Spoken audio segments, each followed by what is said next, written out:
సంఖ్యాకాండము 25వ అధ్యాయంలో ఇశ్రాయేలు షిత్తీముకు వచ్చినప్పుడు మోయాబు రండ్రుతోనూ ఎదోము స్త్రీలతోనూ వ్యభిచారం చేసి వారి దేవుడైన బయలుకు నమస్కరించినప్పుడు ఇశ్రాయేలు సమాజంలో తెగులు చెలరేగింది. ఆ తెగులు వలన 24,000 మంది మరణించారు కదా.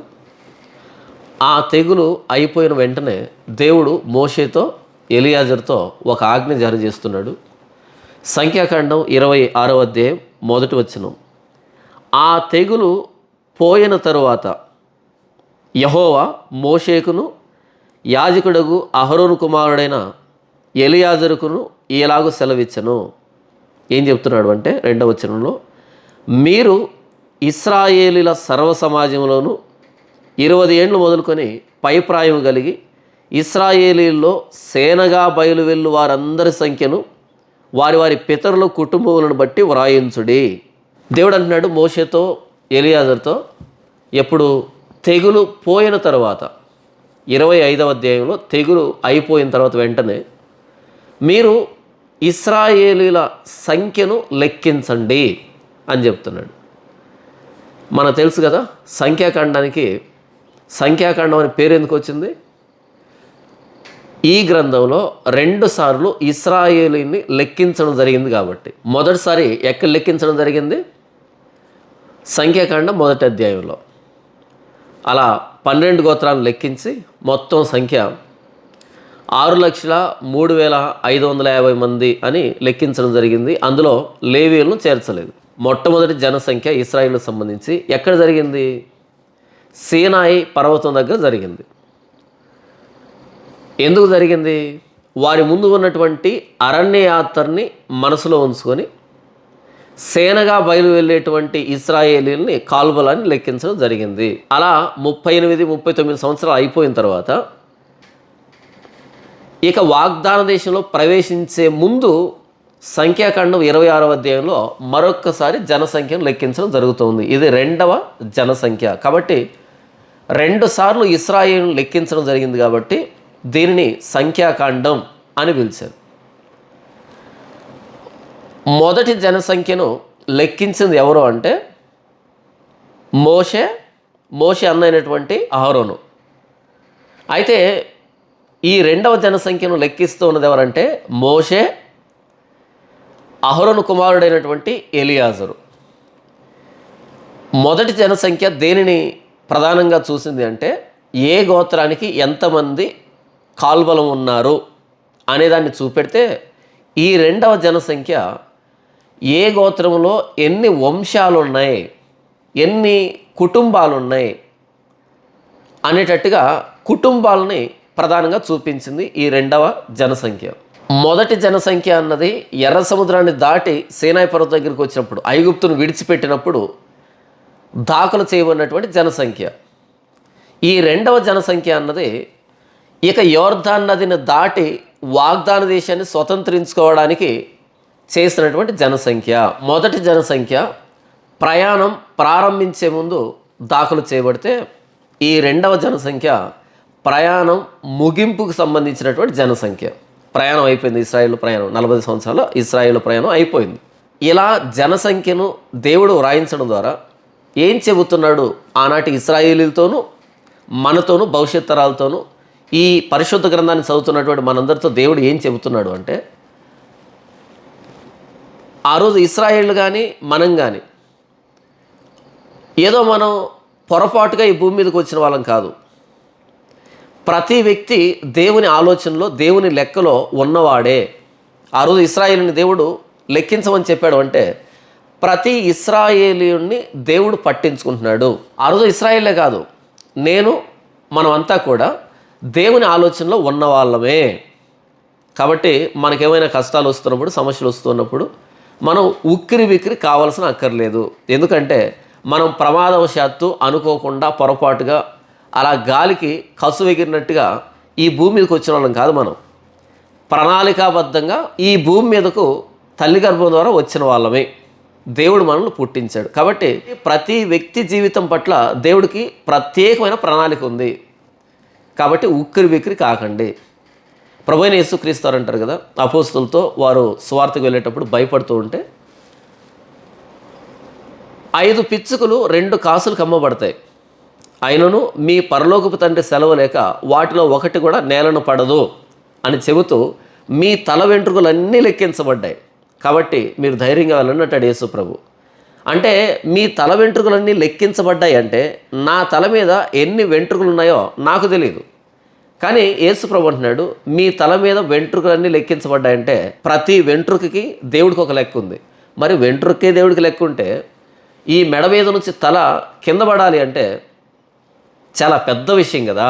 అది యేసు ప్రభు అంటున్నాడు మీ తల మీద ఉన్న వెంట్రుక రాలాలంటేనే దేవుడు అనుమతి కావాలి, మరి మీ మెడ మీద నుంచి తల ఎలా రాలుతుంది దేవుడికి తెలియకుండా. కాబట్టి మీ జీవితంలో జరిగే ప్రతీదీ దేవుడికి తెలిసిందే, మీరు ధైర్యంగా వెళ్ళి సువార్త చేయండి. తర్వాత కాలంలో అపోస్తులందరూ మరణించారు, హతసాక్షులయ్యారు, శిరచ్ఛేదనం గావించబడ్డారు. అపోస్తులుడైన పౌలు శిరచ్ఛేదనం గావించబడ్డాడు. మరి ఆయన తల తెగిపడింది అంటే అవును, యేసు ప్రభు మీ తలను తెగవు అని కాదు చెప్పింది, మీ తల తెగాలి అంటే ఒక ప్రత్యేకమైన కారణం ఉండాలి, దేవునికి తెలుసు అనేది యేసు ప్రభు చెప్పాడు. ఇక్కడ జనసంఖ్య, అటు మొదటి జనసంఖ్య కానీ ఈ రెండవ జనసంఖ్య కానీ వ్రాయించడం వెనకాల దేవుని ఉద్దేశం ఏంటంటే మనతో ఏం చెప్పాలనుకున్నా అంటే మీ అందరూ నా దృష్టిలో ఉన్నారు, నా ఆలోచనలో ఉన్నారు, మీరు గాలికి వచ్చిన వాళ్ళు కాదు, మీరు ప్రత్యేకమైన ప్రణాళికతో పుట్టిన వాళ్ళు, కాబట్టి మీరు భయపడాల్సిన అక్కర్లేదు అని ఈ జనసంఖ్య ద్వారా దేవుడు చెబుతున్నాడు. ఒకవేళ మీరు ఎవరైనా కనుక ఎందుకు పుట్టాను నేను, నా జీవితంలో ఉపయోగం ఏంటి, నా జీవితం ఏంటి ఇలా గడిచిపోతూ ఉంది, నాకే ఎందుకు ఇన్ని వ్యతిరేకమైన పరిస్థితులు, ఈ విధానంలో కనుక కష్టాలను బట్టో నష్టాలను బట్టో వ్యాధులను బట్టో శోధనలను బట్టో ఇరుకును బట్టో ఇబ్బందిని బట్టో ఏదైనా సమస్యను బట్టి ఒకవేళ మీ జీవితాన్ని మీరు నిందించుకునేటువంటి స్థితిలో ఉంటే కనుక ఆ పని చేయకండి. యోబు తనకు కష్టాలు వచ్చినప్పుడు తాను పుట్టిన దినమును శపించెను అని వ్రాయబడింది. యోబుకి కష్టాలు వచ్చినప్పుడు తాను పుట్టిన దినాన్ని శపించడం ప్రారంభించాడు. ఆ పని మనం చేయకూడదు, ఎందుకంటే యోబు గ్రంథం అన్నది బైబిల్లో మొట్టమొదటి పుస్తకం, ఆదికాండం కంటే ముందు వ్రాయబడినటువంటి పుస్తకం అది. అయితే ఆదికాండానికంటే చాలా తర్వాత అది చేర్చబడింది వరుసలో. అప్పటికి యోబుకి సంపూర్ణ సత్యం తెలియదు కాబట్టి, ప్రభువైన యేసుక్రీస్తు వారి ప్రేమ ఆయనకు తెలియదు కాబట్టి ఆయన అలా తాను పుట్టిన దినాన్ని శపించుకున్నాడంటే అర్థం ఉంది, ఆ కాలానికి ఆ పరిస్థితులకి ఆయనకు వచ్చినటువంటి శ్రమకి. తర్వాత ప్రవక్త అయిన ఇర్మియా కూడా తాను పుట్టిన దినాన్ని శపించుకున్నాడు, ఎందుకంటే ఇర్మియా ప్రవచిస్తున్నప్పుడు అనేక మంది ఎదురు తిరుగుతున్నారు, శపిస్తున్నారు, దూషిస్తున్నారు, హింసిస్తున్నారు. కాబట్టి ఇర్మియా కూడా తాను పుట్టిన దినాన్ని శపించుకున్నాడు. మనకు ఇర్మియాకు వచ్చిన కష్టాలు రాలే, మనకు యోబుకు వచ్చినటువంటి కష్టాలు రాలే. ఒకవేళ వచ్చినా సరే ఇర్మియాకు యోబుకు ఇరువురుకు లేనటువంటి ప్రభువైన యేసుక్రీస్తు వారి ప్రాణత్యాగం, ఆ ప్రేమ మనకు ఉంది కాబట్టి మనం మన పుట్టిన దినాన్ని శపించుకోకూడదు, అంటే మన జీవితాన్ని మనం శపించుకోకూడదు. ఎందుకు నా జీవితం అని అనకూడదు అని ఈ జనసంఖ్య మనతో చెప్తూ ఉంది. జనసంఖ్య అంటే ప్రతి ఒక్కరూ దేవుని దృష్టిలో ఉన్న వాళ్ళమే. నేను దేవుని దృష్టిలో ఉంటే నా సమస్యలు, నా అవసరతలు, నా ఇబ్బందులు, నా వ్యాధులు, నా బాధలు, నా శోధనలు, నా పరిస్థితులన్నీ దేవుడికి తెలియదా? తెలుసు. మరి నా గురించి సమస్తం దేవుడికి తెలిసినప్పుడు, ఆయన కనుసన్నల్లోనే ఇవన్నీ జరుగుతున్నప్పుడు నేనెందుకు కంగారు పడాలి, నేనెందుకు భయపడాలి, కలవరపడాలి? ఆ రోజు అపోస్తలులు గలిలయ సముద్రం మీద దోణిలో వెళ్తూ ఉన్నారు. అకస్మాత్తుగా తుఫాన్ చెలరేగింది, వాళ్ళు కలవరపడ్డారు. అయితే విషయం ఏంటంటే ఆ దోణిలో ఉన్నటువంటి ప్రభువైన యేసుక్రీస్తు వారు లేచి ఆ తుఫాన్ను నిమ్మలింపజేశాడు. ఎప్పుడైతే తుఫాను నిమ్మలించిందో అప్పుడు యేసు ప్రభువును చూసి భయపడ్డారు. నేనేం చెప్తున్నాను అంటే మన దోణిలో ప్రభువైన యేసుక్రీస్తు వారు ఉంటే బయట చెలరేగేటువంటి తుఫానులకి మనం భయపడాల్సిన అక్కర్లేదు.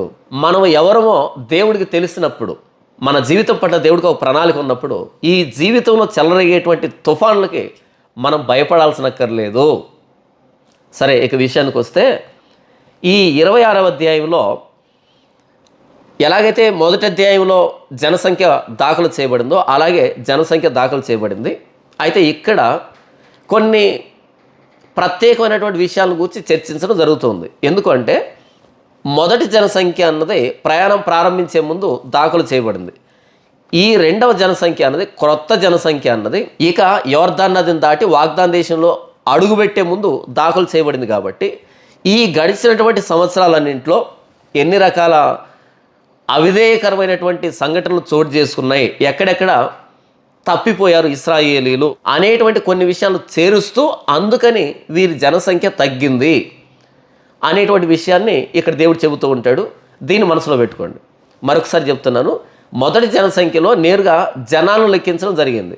అయితే ఈ రెండవ జనసంఖ్యలో జనాలు లెక్కించేటప్పుడు ఎందుకని ఆ గోత్రంలో వ్యక్తుల సంఖ్య తగ్గింది లేదా పెరిగింది? ఎందుకు తగ్గి ఉంటుంది?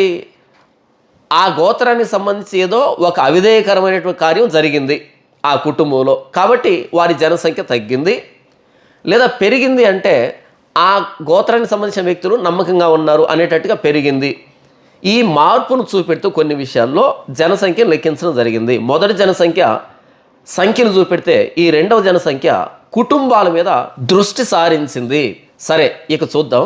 మొదటి వచనం నుంచి చివరి వచనం 65వ వచనం వరకు మొత్తం నేను చదివి వినిపిస్తాను. మొత్తం చదివేదే ఉంటుంది, ఎందుకంటే జనసంఖ్య కదా. ఇక ఇందులో మనం వివరించుకునేది తక్కువ ఉంటుంది, చదివేదే ఎక్కువ ఉంటుంది. ఓపికగా వినండి, ఎందుకంటే ఈ మాటలు వ్రాయించింది సాక్షాత్తు పరిశుద్ధాత్మ దేవుడు కాబట్టి, దేవుని ప్రేరేపణ కాబట్టి, దేవుని మాటలు కాబట్టి, పరిశుద్ధమైన చరిత్ర కాబట్టి నాతో పాటు సంఖ్యాకాండం 26వ అధ్యాయాన్ని చదవండి. చూద్దాం. ఆ తెగులు పోయిన తర్వాత యెహోవా మోషేకును యాజకుడుగు అహరోను కుమారుడైన ఎలియాజరుకును ఇలాగు సెలవిచ్చును. మీరు ఇశ్రాయేలుల సర్వ సమాజంలోను 20 ఏళ్ళు మొదలుకొని పైప్రాయం కలిగి ఇశ్రాయేలీల్లో సేనగా బయలువెళ్ళు వారందరి సంఖ్యను వారి వారి పితరుల కుటుంబమును బట్టి వ్రాయించుడి. కాబట్టి 20 ఏళ్ళు మొదలుకొని పైప్రాయం గల వారిని లెక్కింపుడని యెహోవా మోషేకును ఐగుప్తు దేశం నుండి వచ్చిన ఇశ్రాయేలీలకును ఆజ్ఞాపించినట్లు మోషేయు యాజకుడగు ఎలియాజరును ఇశ్రాయేలీలు మోయాబు మైదానంలో యెరికో ఎదురున్న యోర్దాను దగ్గర ఉండగా జనసంఖ్యను చేయుడని వారితో చెప్పిరి. ఇక్కడ ఒక బాధాకరమైన విషయం ఏంటంటే, ఈ రెండవ జనసంఖ్యను దాఖలు చేస్తున్న వారిలో మోషే, ఎలియాజరు ఉన్నారు కదా. అయితే ఈ జనసంఖ్యను దాఖలు చేస్తున్నటువంటి మోషే పేరు ఈ రెండవ జనసంఖ్యలో లేదు. మరొకసారి, ఈ రెండవ జనసంఖ్య ఎవరు దాఖలు చేస్తున్నారు అంటే మోషే, ఎలియాజరు కదా. అయితే ఎలియాజరు పేరు ఈ జనసంఖ్యలో ఉంది, కానీ మోషే పేరు ఈ జనసంఖ్యలో లేదు. ఎందుకని? మోషే మెరీబా దగ్గర తిరుగుబాటు చేశాడు కాబట్టి ఈ జనసంఖ్యను వ్రాయిస్తున్నాడు తప్ప తన పేరుని ఈ జనసంఖ్యలో వ్రాసుకోలేకపోయాడు. కారణం ఏంటంటే, ఇక కొద్ది రోజుల్లోనే మోషే మరణిస్తాడు. ఆ మోయాబు సరిహద్దుల్లోనే మరణిస్తాడు.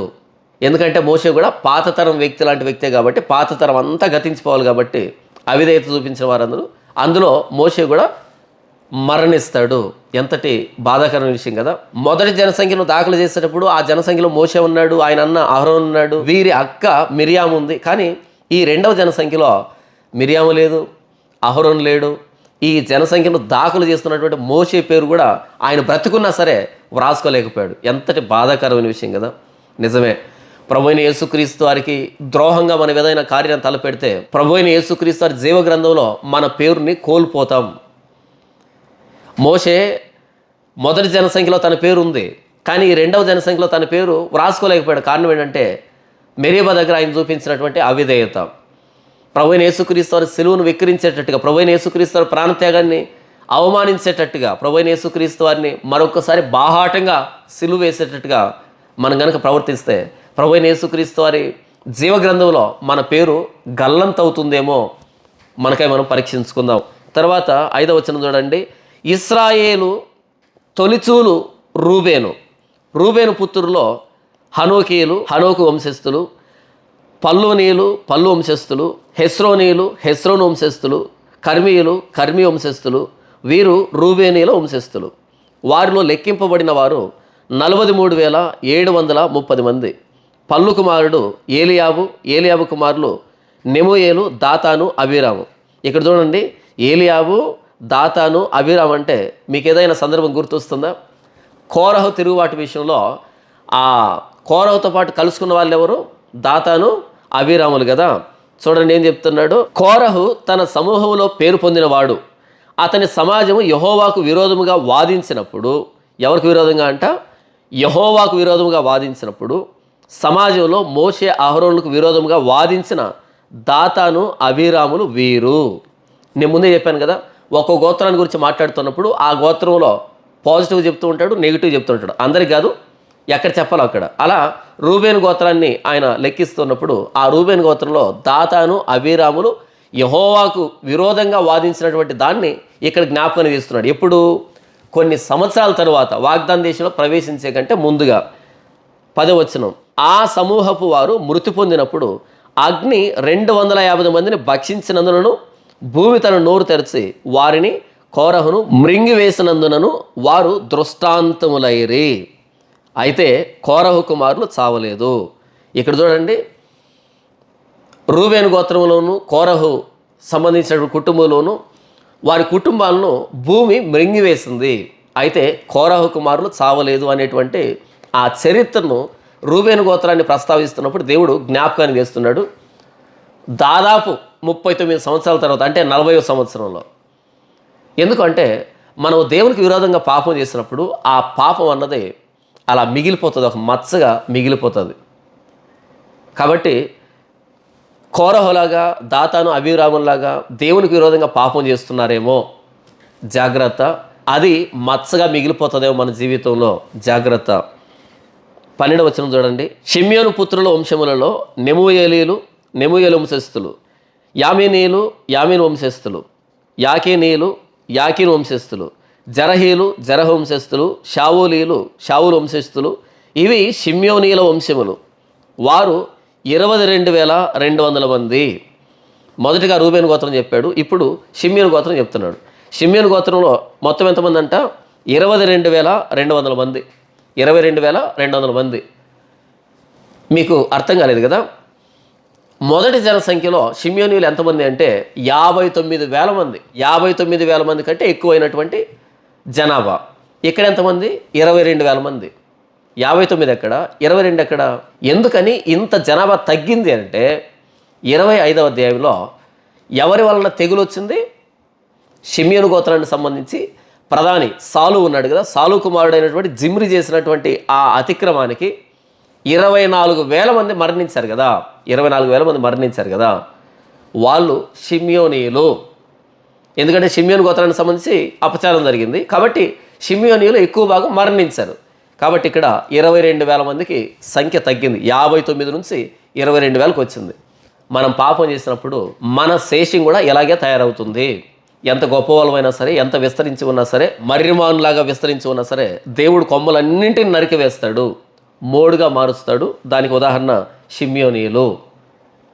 షిత్తీములో వ్యభిచారం చేశారు కాబట్టి జిమ్రి అనేటువంటి వ్యక్తి షిమ్యోను గోత్రానికి సంబంధించి, షిమ్యోను గోత్రం 59,000 నుండి 22,000కు తగ్గిపోయిందంటే పాపం చేస్తే పాపం అన్నది మన కుటుంబాలను బలి తీసుకుంటుంది. మర్రిమానులాగా విస్తరించి ఉన్నా సరే కొమ్మలన్నింటినీ దేవుడు నరికివేస్తాడు.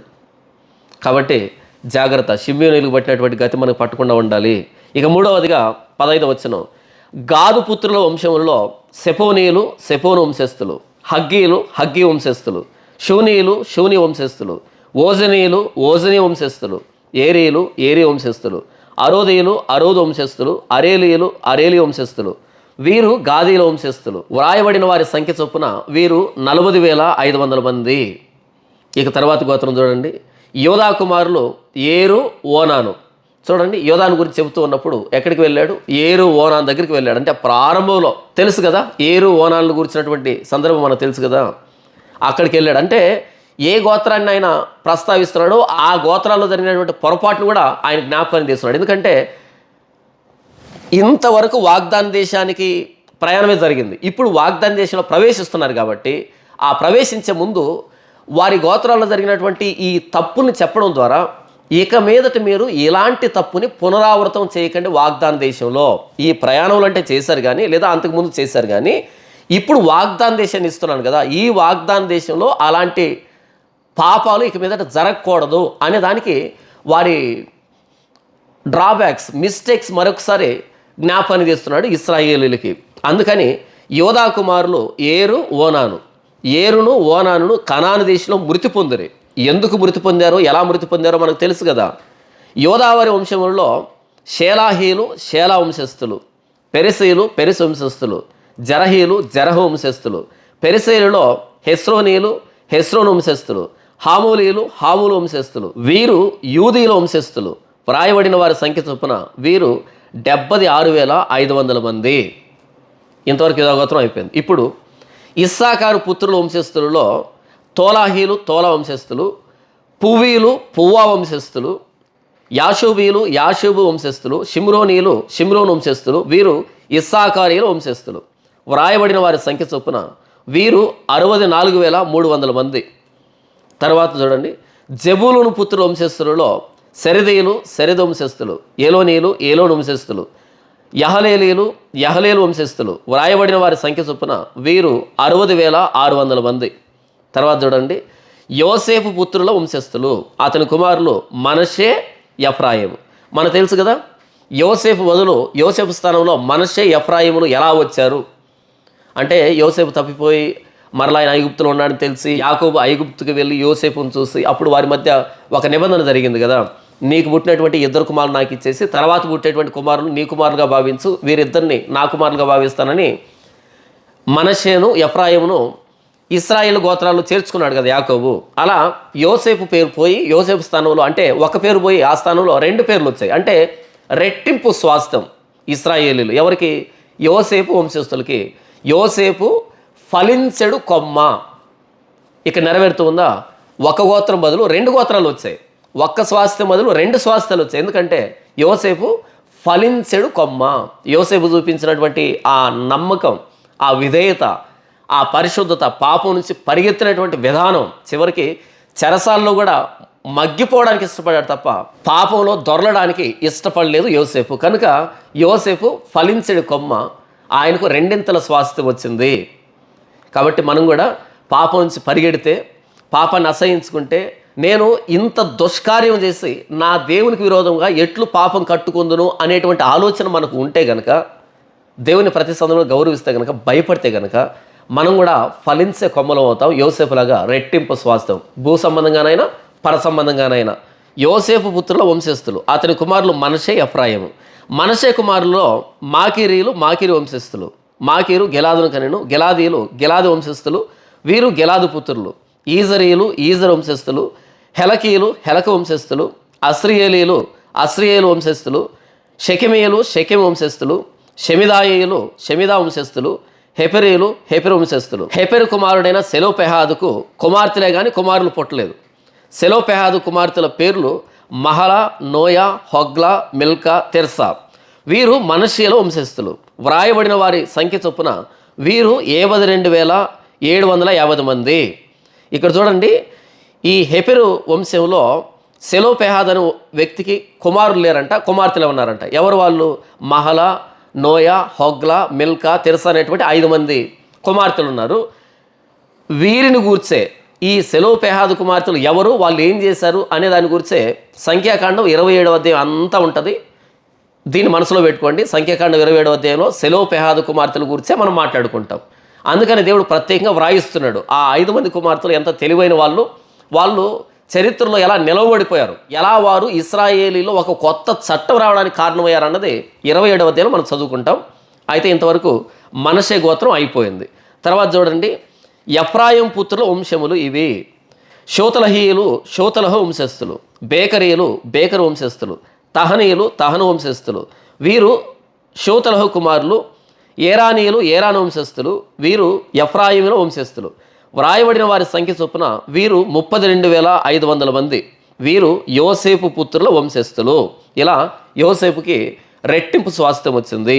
కారణం ఏంటంటే ఆయన దేవునికి విధేయత చూపించిన విధానాన్ని బట్టి. తర్వాత చూడండి, బెన్యామీను పుత్రుల వంశములలో బేలీయులు బెల వంశస్థులు, అష్బేలీయులు అష్బేలా వంశస్థులు, అహిరామీలు అహిరాము వంశస్థులు, షోపామీలు షోపాం వంశస్థులు. బెల కుమారులు ఆర్దు నయమాను, ఆర్దీయులు ఆర్దు వంశస్థులు, నయమానీయులు నయమాను వంశస్థులు. నయమాన్ అనగానే కుష్ఠరోగం వచ్చింది. నయమాను సిరియా సైన్యాధిపతి, ఆయన కాదు, పేరు మాత్రం నయమాన్ అంతే. ఆ నయమాన్ను ఊహించుకోకండి. 41వ వచనం, వీరు బెన్యామీను వంశస్థులు. వారిలో వ్రాయబడిన వారి లెక్క చొప్పున 45,600 మంది. తర్వాత గోత్రం చూడండి, దాను పుత్రుల వంశంలో షోపామీయులు షోపాము వంశస్థులు.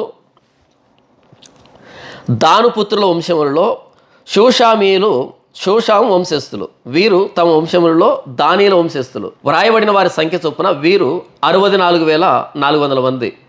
తర్వాత చూడండి, ఆషేరు పుత్రుల వంశములలో ఇన్నీమీలు ఇన్ను వంశస్థులు, ఇష్వీలు ఇష్వీ వంశస్థులు, బేరీలు బేరియా వంశస్థులు, బేరియానీయులలో హెబెరీయులు హెబెరి వంశస్థులు, మల్కియేలీలు మల్కియేలు వంశస్థులు. ఆషేరు కుమార్తె పేరు సెరహు. ఇక్కడ ఆషేరు కుమార్తె పేరు సెరహు అని వ్రాశారు కదా, ఇంతకీ ఈవిడి పేరును ఎందుకు వ్రాశారన్నది స్పష్టమైనటువంటి ఆధారాలు లేవు. బహుశా ఆ రోజు వ్రాస్తున్నప్పుడు, జనసంఖ్య వ్రాస్తున్నప్పుడు వారందరికీ ఈవిడ ఎవరో, ఈవిడ గొప్పతనం ఏంటో, ఈవిడ ప్రత్యేకత ఏంటో వారికి తెలిసి ఉండాలి. అయితే ఇప్పుడు ఆ ఆధారాలు మనకు లేవు. మరి భవిష్యత్తులో ఏమైనా పరిశోధనలు చేస్తే బయటకు వస్తుందేమో, అంతవరకు మనం ఎదురు చూడాలి. ప్రస్తుతానికైతే ఈవిడ గురించినటువంటి సమాచారం మన దగ్గర లేదు. తర్వాత వ్రాయబడిన వారి సంఖ్య చొప్పున వీరు ఆషేరీల వంశస్థులు, వీరు 73,400 మంది. ఇక నఫ్తాలి వంశం చూడండి, నఫ్తాలి పుత్రుల వంశంలో యహసయేలీలు యహసయేలు వంశస్థులు, గూనీలు గూని వంశస్థులు, యెసరీయులు యెసరి వంశస్థులు, షిల్లేమీయులు షిల్లే వంశస్థులు, వీరు నఫ్తాలీయుల వంశస్థులు. వ్రాయబడిన వారి సంఖ్య చొప్పున వీరు 45,400 మంది. ఇశ్రాయేలీల్లో లెక్కించబడిన వీరు 6,01,730 మంది. ఇలా 12 గోత్రాలు చెప్పిన తర్వాత మొత్తం ఎంత అంటే 6,01,730 మంది. మొదటి జనసంఖ్యలో మొత్తం ఎంత? 6,03,550 మంది. ఈ రెండవ జనసంఖ్యలో లెక్క ఎంత? 6,01,730 మంది. అంటే అక్కడ 6 లక్షలే, ఇక్కడ 6 లక్షలే. అంటే గడిచినటువంటి ఈ 39 సంవత్సరాల్లో 6 లక్షల మంది కాల్బలము, మిగిలినటువంటి ఇశ్రాయేలు మొత్తంగా 20 లక్షల మంది ఇశ్రాయేలు రాలిపోయారు. ఎందుకు రాలిపోయారు? వారి అవిధేయతను బట్టి, పాపాన్ని బట్టి, తిరుగుబాటును బట్టి. అయితే ఈ 39 సంవత్సరాల తర్వాత సంఖ్యలో మార్పు రాలే. 6 లక్షలని అలాగే తీసుకొచ్చాడు మరలా దేవుడు. ఎలా రాల్చాడో అలానే సంఖ్యను పెంచుతూ వచ్చాడు. దేవుని నమ్మకత్వం. ఒక్కసారి దేవుడు కనుక కోపగించుకుంటే వారిని రాల్చే తీరుస్తాడు. అలాగే ఒక్కసారి దేవుడు వాగ్దానం చేశాడు అంటే, మీకు వాగ్దానం దేశాన్ని ఇస్తానని, ఖచ్చితంగా ఆ సంఖ్యను మరలా అక్కడికి తీసుకుని వస్తాడు. మొదటి జనసంఖ్య 6 లక్షల మొత్తము, రెండవ జనసంఖ్య కూడా 6 లక్షల మొత్తము. అంటే 1,000 అటు ఇటు తేడా ఉంటుంది. దేవుడు అన్నాడు, మీరు నా మీద తిరుగుబాటు చేశారు కాబట్టి, ఈ 10 మార్లు శోధించారు కాబట్టి, ఈ కాదేశంలో తిరుగుబాటు చేశారు కాబట్టి, మేము వెనక్కి వెళ్తామని తిరుగుబాటు చేశారు కాబట్టి, మీరు వాగ్దాన దేశాన్ని చూడరు, మీ శవాలు అరణ్యంలో రాలుతాయి అన్నాడు. అలా 20 లక్షల మందిని అరణ్యంలో కూల్చేశాడు. మీ పిల్లలు మంచి చెడ్డలు ఎరిగినటువంటి, మంచి చెడ్డలు అంటే దాని ఉద్దేశం వారి పుట్టుకలో పాపం లేదని కాదు, స్వభావ సిద్ధంగా పాపం లేని వారు అని కాదు. మంచి చెడ్డలు ఎరుగిన వారు అంటే అర్థం ఏంటంటే వారి పితరులు చేసిన తిరుగుబాటులో పాలిభాగస్తులు కాదు, ఎందుకంటే చిన్నపిల్లలు కాబట్టి, అది దాని అర్థం. అంతేగాని మంచి చెడ్డలు తెలియదు అని ద్వితీయోపదేశకాండం రాసింది కాబట్టి, చూసారా చిన్నపిల్లలకు మంచి చెడ్డ తెలియదు కాబట్టి జన్మత పాపులు కదా అనేటువంటి వితండవాదం చేయకండి. మంచి చెడ్డలు ఎరిగినటువంటి మీ పిల్లలు వాగ్దాన దేశాన్ని స్వతంత్రించుకుంటారు అండ వెనుక దేవుని ఉద్దేశం ఏంటంటే, మీ తిరుగుబాటులో పాలిభాగస్తులు కాదు వాళ్ళు, కాబట్టి వాళ్ళకు వాగ్దాన దేశాన్ని ఇస్తాను అని చెప్పాడు. అలా మీ శవాలు అరణ్యంలో రాలుతాయని చెప్పాడు. అలా 20 లక్షల ఇశ్రాయేల్ని అరణ్యంలో కూల్చేశాడు. ఈ కొత్త తరాన్ని వాగ్దాన దేశం సరిహద్దులోకి తీసుకుని వచ్చాడు. వీళ్ళు కూడా 6 లక్షల కాల్బలం. అంటే అక్కడ 6 లక్షలు, ఇక్కడ 6 లక్షలు, లేదా అక్కడ 20 లక్షలు, ఇక్కడ 20 లక్షలు. దేవుడు ఒకసారి శపించాడు అంటే ఆ శాపం ఖచ్చితంగా నెరవేరుతుంది. దేవుడు దీవించాడంటే ఆ దీవెన కూడా నెరవేరుతుంది అనే దానికి అక్కడ 6 లక్షలు, ఇక్కడ 6 లక్షలు. దేవుని నమ్మకత్వాన్ని, ఆయన మాట ఎంత స్థిరం అనేదాన్ని చూపెడుతూ ఉంది. ఇంతవరకు రెండవ జనసంఖ్యను చూసాం. ఇప్పుడు 52 నుండి 56 వరకు ఎందుకని ఈ రెండవ జనసంఖ్య వ్రాయబడింది, ప్రధానమైన కారణం ఏంటి అనేదాన్ని చెబుతున్నాడు. ఆ ప్రధానమైన కారణం ఏంటంటే, వీళ్ళు వాగ్దాన దేశం సరిహద్దులో ఉన్నారు కాబట్టి, ఇక యోర్దాను దాటి అటువైపుకి వెళ్ళడమే కాబట్టి, ఏ గోత్రంలో ఎంతమంది ఉన్నారు అనేదాన్ని బట్టే అటువైపు దేశాన్ని పంచి ఇవ్వాలి. మొదటి జనసంఖ్యలో కానీ రెండవ జనసంఖ్యలో కానీ ఎక్కువ మంది జనసంఖ్య దాఖలు చేయబడింది ఏ గోత్రంలో అంటే యోధా గోత్రంలో. కాబట్టి యోధా గోత్రానికి ఎక్కువ భాగం ఇవ్వాలి. అయితే ఇక్కడ యోసేఫు వంశస్థులకి ఎక్కువ భూభాగం వస్తుంది. ఎందుకంటే మనషే, ఎఫ్రాయిము.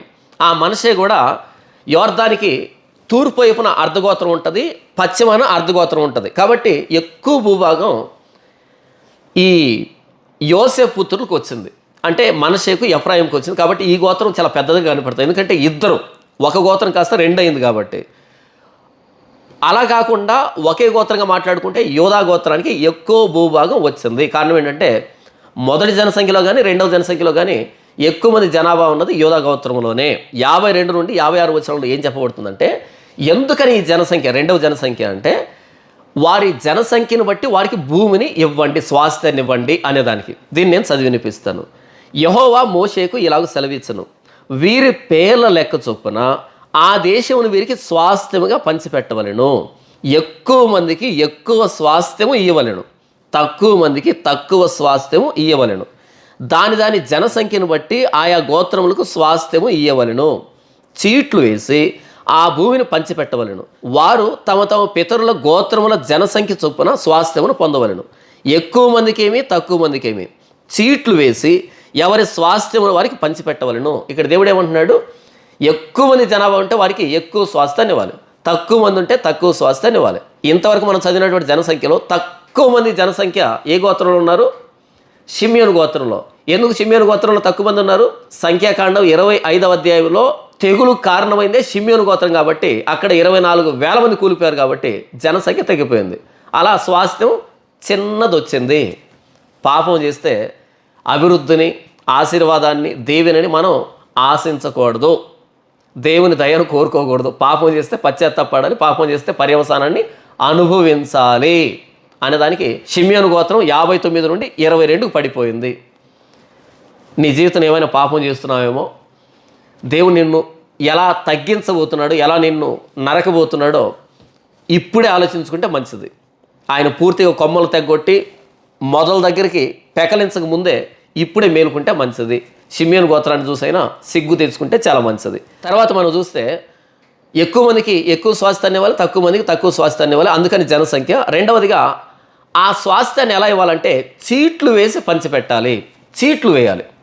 మన సామెతల గ్రంథంలో రాయబడింది ఏంటంటే, చీట్లు ఒడిలో వేయబడిను, అయితే ఆ తీర్పు యెహోవా వశము అని ఉంటుంది. చీట్లు మనమే వేసినా సరే ఏ చీటి రావాలన్నది దేవుని వశంలో ఉంటుంది అనేటట్టుగా రాయబడుతుంది కదా. ఎందుకు చీట్లు వేయాలంటే, గొడవ పడకుండా మాకు ఈ భూభాగం కావాలి, మాకు అది కావాలి అని వారి సొంతంగా కోరుకోకుండా చీట్లు వేసి దేవుడు ఎవరికి ఎక్కడ వంతిస్తే, స్వాస్థ్యాన్ని ఇస్తే దాన్ని తీసుకోవడం. కాబట్టి భవిష్యత్తులో కూడా గొడవలు రావు. ఒక గోత్రం ఇంకో గోత్రం మీదకి యుద్ధానికి వెళ్ళకూడదు. ఎందుకంటే ఆ గోత్రం బాగుందని వీళ్ళు, ఈ గోత్రం బాగుందని వాళ్ళు, ఇలా ఆశపడకూడదు, గొడవలు జరగకూడదు భవిష్యత్తులో. ఎప్పుడు జరుగుతుంది అంటే చీట్ల ద్వారా స్వాస్థ్యం వచ్చినప్పుడే. చీట్ల ద్వారా వచ్చినప్పుడు దేవుడిచ్చాడు ఇది మాకు, కాబట్టి ఇక్కడే మేము ఉండాలి, వాళ్ళకి అది దేవుడిచ్చాడు కాబట్టి వారి మీదకి వెళ్ళినప్పుడు, వారిని ఆశించినప్పుడు ఇది దేవుని చిత్తం కాదు అనేటువంటి ఆలోచన ప్రతి ఇశ్రాయేలులో ఉండాలి. కాబట్టి చీట్ల ద్వారా స్వాస్థ్యాన్ని పంచిపెట్టడం జరిగింది. ఇక 57వ వచనం నుంచి 62వ వచనం వరకు లేవీలను లెక్కించడం, అంటే లేవీలు గురించినటువంటి ప్రస్తావన. అయితే ఈ లేవీల సంఖ్య ఇశ్రాయేలు సంఖ్యతో జత చేయబడలే.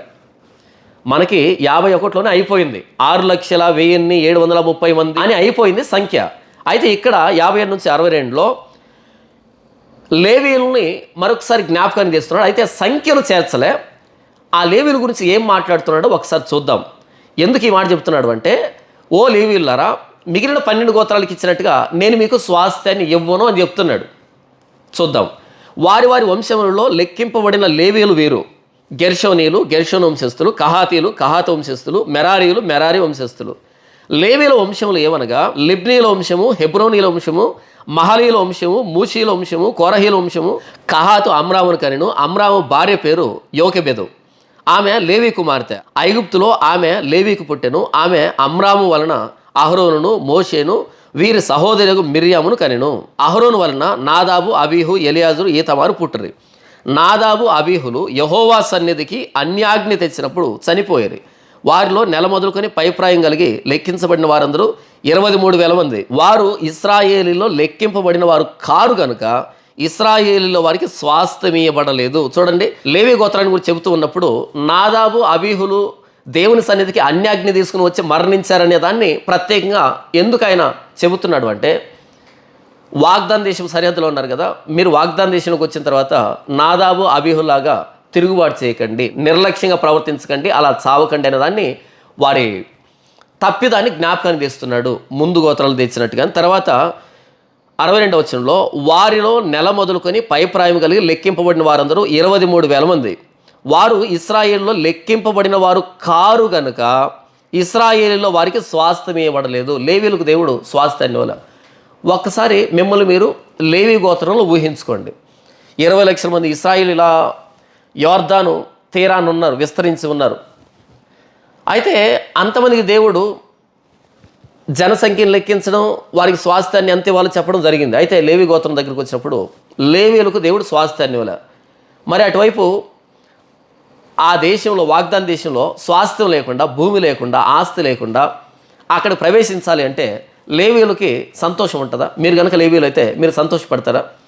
మనకి ఎదురుగా ఏదైనా ఒక బహుమానం ఉంటే సంతోషంగా వెళ్ళి స్వీకరిస్తాం, కానీ ఎదురుగా ఏ బహుమానం లేకుండా విస్తారమైన పని మన భుజాల మీద ఉంటే మనకు ఎలా అనిపిస్తుంది?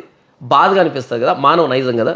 కానీ లేవీలకు పదే పదే పదే పదే పదే పదే దేవుడు చెప్తున్నాడు, మీకు స్వాస్థ్యాన్ని ఇవ్వను, మీకు స్వాస్థ్యాన్ని ఇవ్వను, మీకు స్వాస్థ్యాన్ని ఇవ్వను. మరి ఎలా ప్రభు అంటే, నేనే మీ స్వాస్థ్యాన్ని, నేనే మీ స్వాస్థ్యాన్ని. ఇది దేవుణ్ణి ప్రేమించకపోతే చాలా నిరుత్సాహంగా ఉంటుంది, కానీ దేవుణ్ణి ప్రేమిస్తే మిగిలినటువంటి ఇశ్రాయేలు కంటే ఎగిరి గంతేయచ్చు, మా స్వాస్థ్యం దేవుడు అని.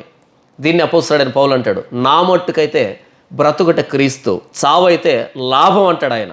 బ్రతకమంటే యేసు ప్రభు, చనిపోతే లాభం అంటాడు ఆయన. ఎందుకని? యేసు ప్రభు ప్రాణత్యాగం అర్థమైంది కాబట్టి. అపోస్తలుడైన పౌలు అంటాడు, నాకు ఏవేవి లాభకరములై ఉన్నాయో వాటన్నిటిని క్రీస్తు నిమిత్తం పెంటతో సమానంగా ఎంచుకుంటున్నా అంటాడు. ఎందుకంటే ఆస్తి ప్రభుని యేసుక్రీస్తారు, అంతేగాని యేసు ప్రభుని అడ్డు పెట్టుకొని సంపాదించేది ఆస్తి కాదు, అది చెత్త అవుతుంది. ఈ విషయం ఈనాటి కార్పొరేట్ పాస్టర్లకి, గొర్రెచరం వేసుకున్న తోడేళ్ళకి అర్థం కావటం లే. ఆస్తి అంటే ప్రభుని యేసుక్రీస్తారు సిలువ, ప్రభుని యేసుక్రీస్తారు సిలువ సమాచారాన్ని ప్రకటించడమే ఆస్తి.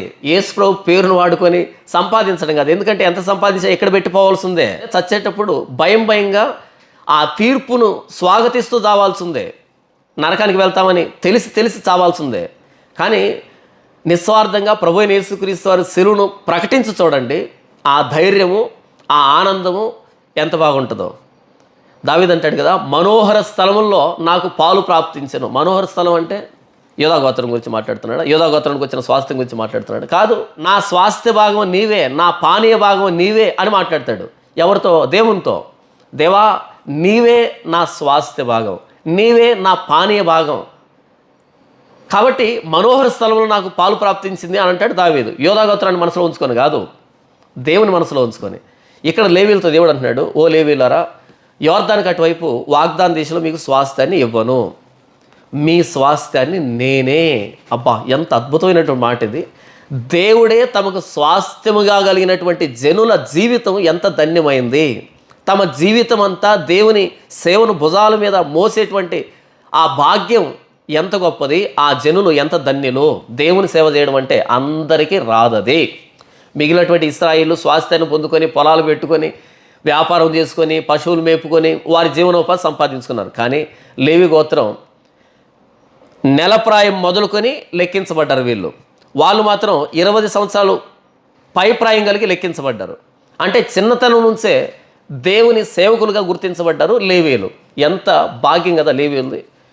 ప్రియమైన సహోదరుడా, సహోదరి, ఒకవేళ నువ్వు కనుక దేవుని సేవలో వాడబడుతూ ఉంటే, స్త్రీలు అయితే కనుక పుల్పీట్ మీద కాదు, పుల్పీట్ కింద అంటే ఆఫ్ ది స్క్రీన్ పరిచర్యలో ఉంటే కనుక ధన్యులు మీరు. లేదా పురుషులైతే ఏ విధమైన పరిచర్య చేస్తున్నా సరే ధన్యులు మీ.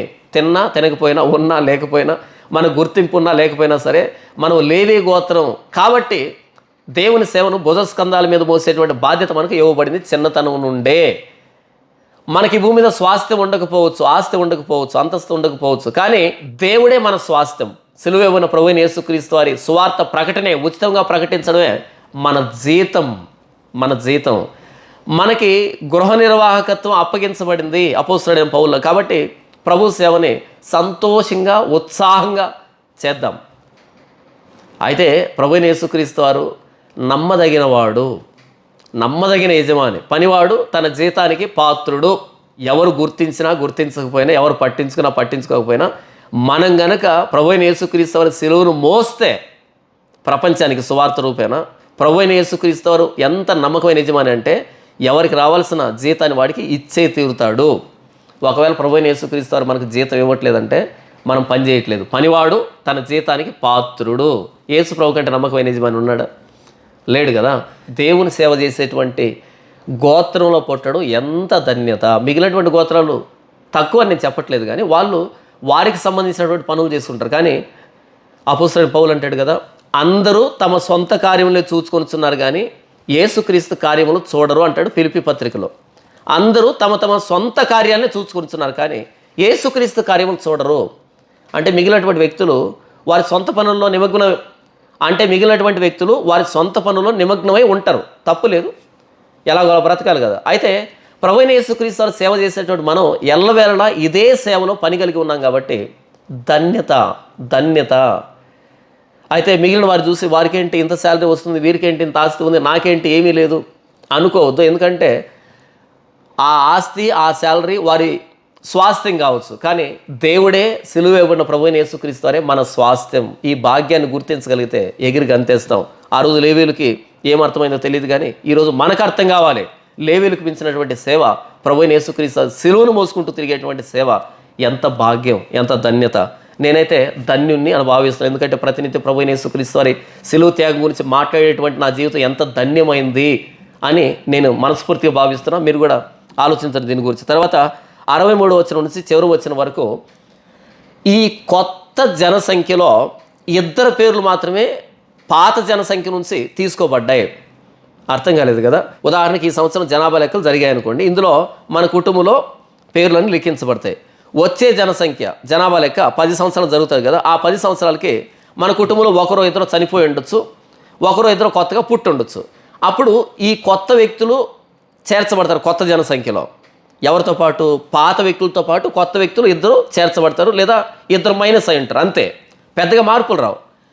కానీ ఇక్కడ జనసంఖ్య ఏంటంటే ఎంత విచిత్రం అంటే, పాత తరంలో 20 లక్షల మంది ఇశ్రాయేలు పాత జనసంఖ్య అయితే మొదటి జనసంఖ్య, అందులో అందరూ పోయి 20 లక్షల మందిలో అందరూ గతించిపోయి 2 మాత్రమే కొత్త జనసంఖ్యలో దాఖలు చేయబడ్డారు. వాళ్ళు ఎవరో తెలుసు కదా, యెహోషువ కాలేబు. వీళ్ళిద్దరు మాత్రమే పాత వ్యక్తులు కొత్త జనసంఖ్యలో.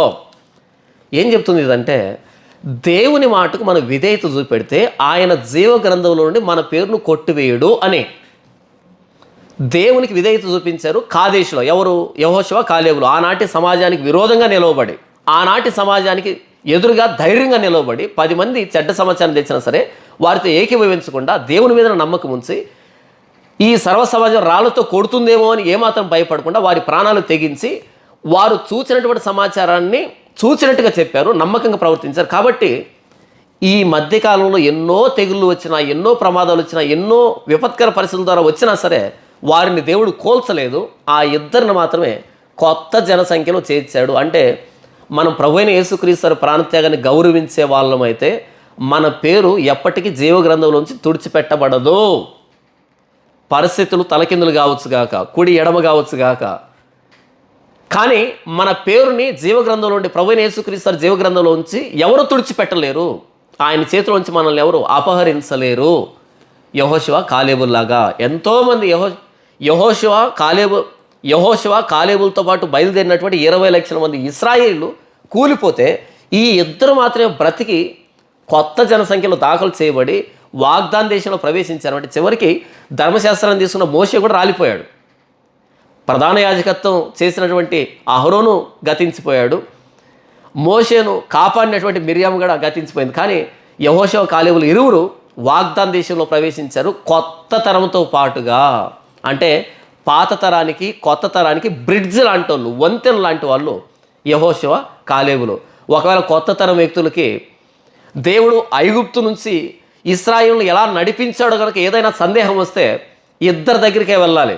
1 యెహోషువ, 2 కాలేబు దగ్గరికి వెళ్ళి చెప్పండి ఐగుప్తులో ఏం జరిగింది అని అడగాలి. అంటే మొత్తం 12 గోత్రాల ఇశ్రాయేలీలకి పాత తరం చరిత్రను చెప్పాలి అంటే 2 మిగిలారు. వాళ్ళు యెహోషువ కాలేబులు. పాత తరానికి కొత్త తరానికి వారధి, వంతెన లాంటి వాళ్ళు యెహోషువ కాలేబులు. ఎంతటి భాగ్యం కదా వీరిద్దరిది. కాబట్టి మనం కూడా పాత తరానికి కొత్త తరానికి వంతెనలాగా ఉండాలి. ఈ 2వ జనసంఖ్య ఎక్కడ దాఖలు చేయబడింది అంటే మోయాబు ప్రాంతంలో, యోర్దాను తీరంలో, అంటే వాగ్దాన దేశం సరిహద్దులో. అంటే ఇక్కడ జనసంఖ్య దాఖలు చేయబడి ఇక వాగ్దాన దేశాన్ని స్వతంత్రించుకున్నారు.